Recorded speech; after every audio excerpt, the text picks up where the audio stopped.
Xiaomi. A marca que, quando a gente fala de celular, com certeza é uma das mais comentadas no meio. Ela já foi uma marca muito relacionada a futuro, tecnologia e inovação, e ainda é um pouco. Ela realmente consegue trazer muita inovação. Haja visto um celular que vira uma câmera, mas de uns tempos pra cá, com relação aos celulares que ela tem disponibilizado no mercado, alguns modelos estão ficando muito caros pelo que oferecem. E é por isso que no vídeo de hoje eu vou atualizar a lista com os melhores Xiaomis para você comprar hoje em dia. E não só isso, eu vou comentar também um pouquinho sobre isso, de como ela tá fazendo muitos celulares com poucas inovações e também com alguns preços um pouco absurdos. Bom, mas então sem mais enrolação, bora lá pro vídeo.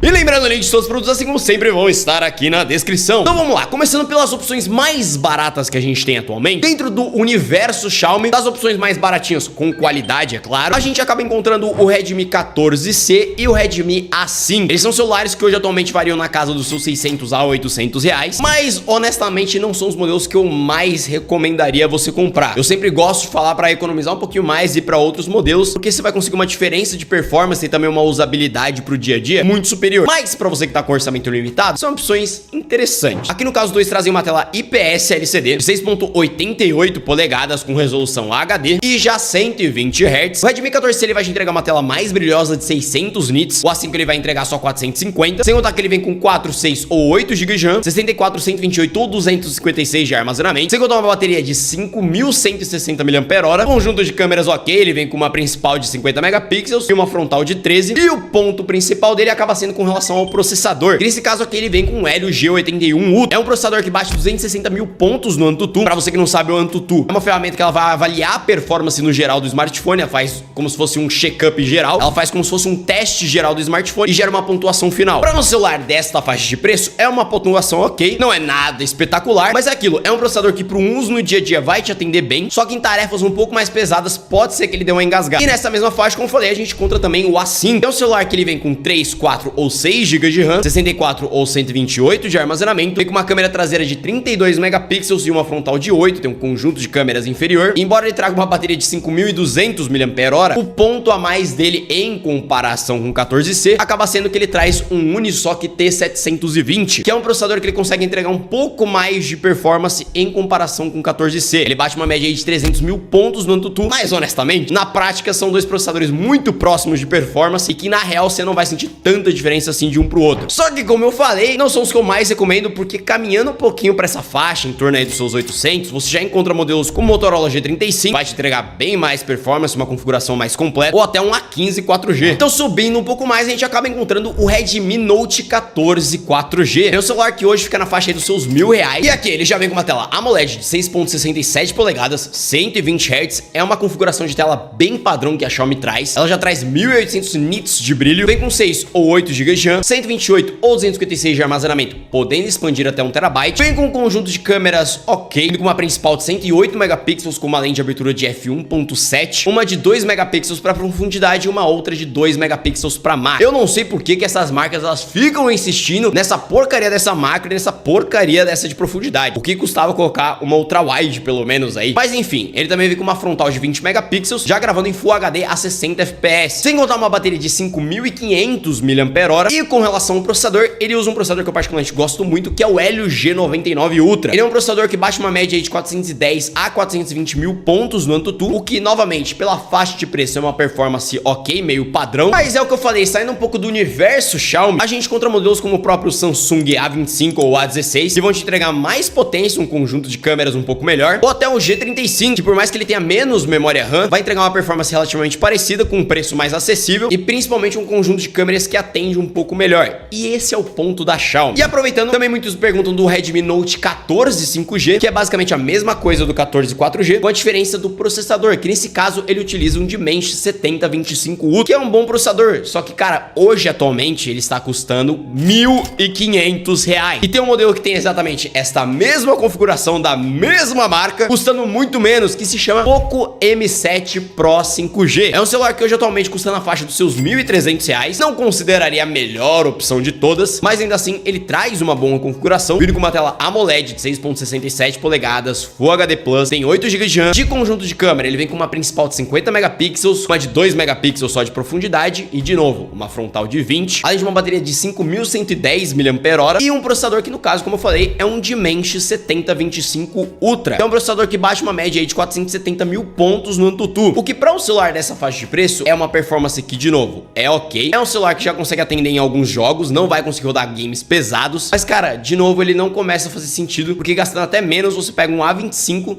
que te entrega 480 mil pontos no AnTuTu, um conjunto de câmeras melhor, uma tela tão boa quanto. O único ponto é que vai ter menos memória RAM e um pouco menos de bateria. Mas, cara, 110 mAh de diferença não é muita coisa. E aí que começa o ponto da Xiaomi. Calma que eu já vou continuar essa lista. Mas, cara, é que basicamente, quando ela lança os celulares, e esse é um dos problemas dos modelos muito de entrada dela, e até o problema de alguns intermediários para topo de linha, é exatamente isso. Cara, ela é uma marca que ou ela entrega muita potência, só que assim, ela esquece um pouco do resto, como por exemplo, câmeras, ou aqui no caso dos modelos de entrada, que, cara, ela nem consegue entregar celulares os mais potentes na faixa de preço. Como eu mostrei, cara, todos os celulares são celulares excelentes, tem uma qualidade muito boa, mas, cara, não são nada demais pelo preço. Ou muitas vezes, como eu demonstrei no Note 14 5G, ela tá cobrando um valor escrotissimamente alto para um celular, tem uma configuração extremamente básica. Só que aí que entra o ponto, a Xiaomi, ela tem esses problemas, só que aí ela consegue lançar alguns modelos que são realmente muito fora da curva, como começa aqui o Poco X7 5G, e, cara, hoje atualmente na faixa que ele tá, ele é simplesmente a melhor opção que você pode ter. Hoje atualmente ele é um celular que fica na faixa aí dos seus R$1.500, só que tem um detalhe, nessa mesma faixa antes a gente encontrava o A35 5G, até um pouco menos, só que o problema é que dona Samsung aumentou o preço dele pra tentar vender o A36, só que ela só deu palco pra esse cara, porque ele diminuiu de preço e tá muito interessante. Aqui a gente já tem um celular extremamente bem feito, já com resistência IP68, que é uma resistência à água maravilhosa, já vem com uma tela AMOLED de 6.67 polegadas, 120 Hz, só que com 3.000 nits de brilho. Cara, essa tela realmente é maravilhosa, sem contar 8 ou 12 GB de RAM, 256 ou 512 de armazenamento, sem contar um conjunto de câmeras ok, digamos assim. Ele traz uma principal de 50 megapixels, com uma ultra-wide de 5 e com uma macro de 2. Embora não seja o meu conjunto de câmeras favorito, na minha opinião poderia ter uma telefoto para zoom, ainda assim é um conjunto de câmeras um pouco padrão, sem contar que ele já grava em 4K a 30 FPS. E o ponto principal, é uma câmera principal muito boa, só que ao mesmo tempo ela consegue ser muito ruim. Isso porque em fotos é uma câmera que ela consegue entregar uma resolução muito boa, ela consegue entregar um resultado bom, você consegue extrair uma boa qualidade, só que o que ferra é uma parada chamada pós-processamento, que a Xiaomi é número 1 em conseguir estragar isso, principalmente em vídeos. Em foto esse celular ele é muito bom, como eu falei, você consegue extrair uma boa qualidade, só que em vídeo, cara, eu não sei explicar o porquê, mas a Xiaomi ela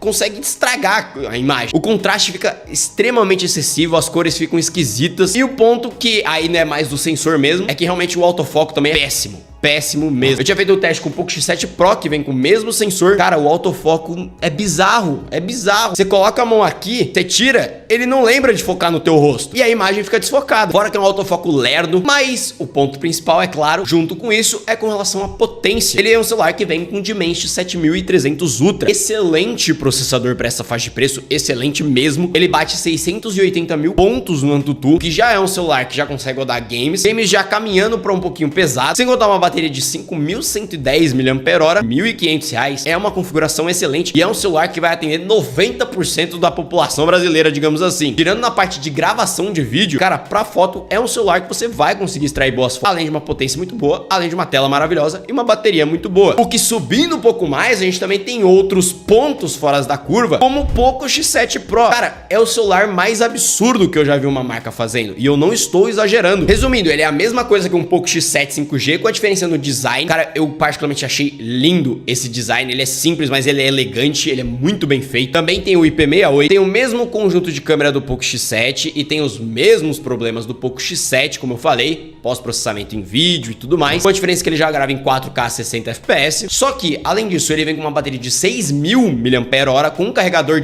rápido de 90 watts, sem contar que ele vem com um Dimensity 8400 Ultra, que eu sempre bato nessa tecla, que é um excelente processador, excelente mesmo. Hoje, atualmente, ele é um celular que varia na casa dos seus 1.900 a 2.200 reais, só que a média dele tá na faixa dos seus 2.000. É o celular mais potente que você vai encontrar nessa faixa de preço. Não existe outro celular nessa faixa de preço, pelo menos até a data que eu estou gravando esse vídeo, que bata com ele de frente em potência. A gente tá falando de um celular que bate 1.660.000 pontos no AnTuTu. Cara, rodei Genji Pact no Ultra, ele rodou como uma manteiga e não ficou esquentando. E aqui é o ponto que eu falei, cara, a Xiaomi, quando ela acerta, ela consegue acertar num nível muito fora da curva, porque ele realmente é um celular que bate de frente com um topo de linha em potência. O único ponto que ele peca, como eu falei, é com relação às câmeras. Mas, cara, de resto, para um celular no dia a dia, ele tá mais do que suficiente. Atende em bateria, atende em processamento, atende em tela. E caminhando um pouco mais, aqui voltando um pouco pro sem sentido da Xiaomi, a gente encontra maravilhas como, por exemplo, o Redmi Note 14 Pro Plus 5G, que é um celular que não tem o menor sentido. Isso porque, resumindo, o ponto principal desse celular seria meio que como se fosse uma continuação do X7, só que com uma ênfase maior em câmeras e com um pouco mais de potência. Então, no caso, ele é muito parecido com o Poco X7 5G, com a diferença que ele vem com o Snapdragon 7S Gen 3, que é um excelente processador, bate mais de 800.000 pontos no AnTuTu. E o ponto principal é que ele traria um conjunto de câmeras melhor, vindo com uma principal de 200 megapixels e com uma ultra-wide de 8 e com uma macro de 2, além de uma frontal de 20 megapixels. Só que, cara, que bosta! Isso porque ele basicamente vem com sensor de 200 megapixels, que é um sensor da Samsung, mas passa longe de ser próximo de um S23 Ultra, de um S24 Ultra. Cara, é um sensor que, na minha opinião, não fede nem cheira. Ele entrega uma boa qualidade, mas nada absurdo, na minha opinião. Pra fotos, de novo, é um celular que atende bem, mas, de novo, o problema dele é em vídeos, não tem um autofoco rápido, e, na minha opinião, não faz o menor sentido, porque hoje, atualmente, esse celular custa R$2.200. Ele é mais caro que um X7 Pro, pra ter menos potência, a mesma tela, as mesmas configurações no geral, e uma câmera que, em tese, seria um pouco melhor, mas na prática não é, porque, de novo, megapixel não é sinônimo de qualidade, e o que ferra também parte desse sensor é, como eu falei, o pós-processamento que a Xiaomi coloca. Você contar aqui por R$400 a menos, tu pega um A56, que entrega praticamente a mesma potência, até um pouco mais, e te entrega um conjunto de câmeras infinitamente melhor, na minha opinião, principalmente na frontal. E gastando um pouco a menos, cara, com praticamente a mesma potência, pega um A56 ou um Edge 50 Neo. São celulares que vão te entregar uma potência maravilhosa, como eu falei, mas um conjunto de câmeras infinitamente melhor. E digo mais, gastando R$300 a mais, tu pega já um S24 FE, que, cara, tem potência de topo de linha, ele tem praticamente a mesma potência de um X7 Pro, uma tela infinitamente melhor e com um conjunto de câmeras ainda melhor também. E vale ressaltar também, vem um Galaxy AI junto. Então, é isso que não faz sentido, cara. É um celular que tem um propósito pra câmera, não tem um bom conjunto de câmeras. Cara, 8 megapixels de ultra-wide, mano, isso é ridículo. Nem pra ter uma telefoto. E aí, subindo um pouco mais entre essa faixa aí dos seus até R$3.000, a Xiaomi faz de novo e consegue acertar mais uma vez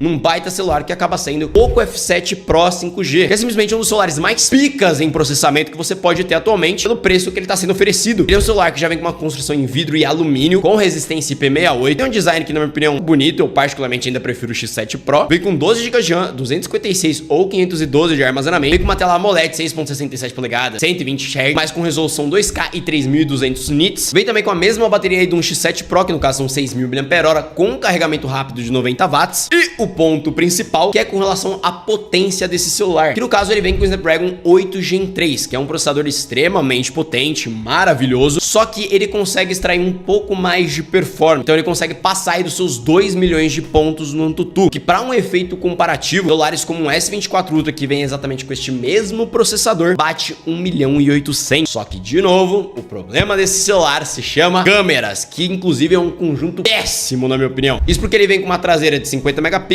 com uma ultra-wide de 8 e, de novo, uma frontal de 20. O interessante é que ele já consegue gravar em 8K 24 frames, mas, cara, não é um celular que vai te atender bem em câmera. Com relação a essa câmera, cara, ela realmente tem melhoras em comparação com as anteriores, tem um autofoco mais rápido, mais ágil, mais inteligente. Eu percebi também um pouco na melhora num desfoque, na textura de imagem também. Para gravação de vídeo, ele já começa a ser um pouco interessante, mas é aquilo, isso se a gente analisar a câmera única e exclusivamente por ela. Mas agora, se a gente analisar outros modelos concorrentes na faixa de preço, pô, tu pega um Edge 50 Ultra, beleza, vai te entregar menos performance, mas, cara, tem um conjunto de câmeras que dá um pau nisso aqui. Fora o fato que, de novo, já vem com uma telefoto também. Mas por R$3.000 e pela potência que ele entrega, novamente, ele se torna um celular bom, que, embora não tenha as melhores câmeras, são câmeras que já são boas, vai atender 90% da média do brasileiro que não cria conteúdo, e já tem uma potência simplesmente fenomenal que vai conseguir rodar absolutamente tudo. E aí, um degrau acima, a gente teria o Poco F7 Ultra, que aqui já começa os celulares que não fazem sentido. porque embora ele seja uma opção muito boa, principalmente em comparação com o Pro, é um celular que hoje atualmente fica na faixa aí dos seus 3.700 a 4.000 reais. Só qual que é a diferença dele? Ele já tem um adicional aqui de uma telefoto de 50 megapixels, glória a Deus, Xiaomi. Muda para uma frontal de 32 megapixels, tem 16 GB de RAM, a bateria cai para 5.300 mAh, isso eu não entendi. E qual que é a diferença dele? Ele vem com o Snapdragon 8 Elite, somado a um chipset pouco surge, e basicamente ele consegue administrar tarefas não tão essenciais assim para o processador, que deixa ele mais livre, digamos assim, fazendo com que ele consiga extrair mais performance. Não é à toa que esse cara bate quase 3 milhões de pontos no AnTuTu. Só que aí que vem um ponto que eu vou falar. Cara, por 3.700 reais a 4.000 reais, ponto aqui que a gente tá falando não é mais potência. Todos os celulares vão te entregar uma excelente potência, e aqui, honestamente, pra mim não começa a fazer sentido, porque ele só entrega em potência. Sendo que por praticamente esse mesmo preço, tu pega já um S25 que vai te entregar câmeras melhores, ou até mesmo um outro celular que vai te entregar menos performance, mas eu acho tão interessante quanto um Red Magic 10R, que embora ele traga menos potência, ele também tem um processador a mais para essas tarefas, tem uma bateria muito boa, inclusive já com silício carbono. Só que qual ponto, ele é um celular gamer, então ele realmente tem um adicional de facilitar para jogos, ainda mantendo uma excelente potência, sem contar um conjunto de câmeras que eu particularmente acho melhor, tirando a frontal que é terrível, ou até mesmo caminhando um pouquinho mais, você já pega um S24 Ultra, que vai te entregar uma excelente potência, uma tela melhor, já vem com canetinha e um conjunto de câmeras infinitamente melhor. O que eu quero dizer com isso? É um celular mais completo, é um celular que pela potência mantém um preço bom. E novamente, links de todos os celulares vão estar aqui na descrição, e eu acho que é isso. Se você gostou desse vídeo, não esqueça de deixar o seu like, se inscrever no canal, ativar o sininho das notificações pra não perder os próximos conteúdos. Lembrando, eu tenho outras redes sociais, e eu acho que é isso. Eu fui por aqui, valeu e falou!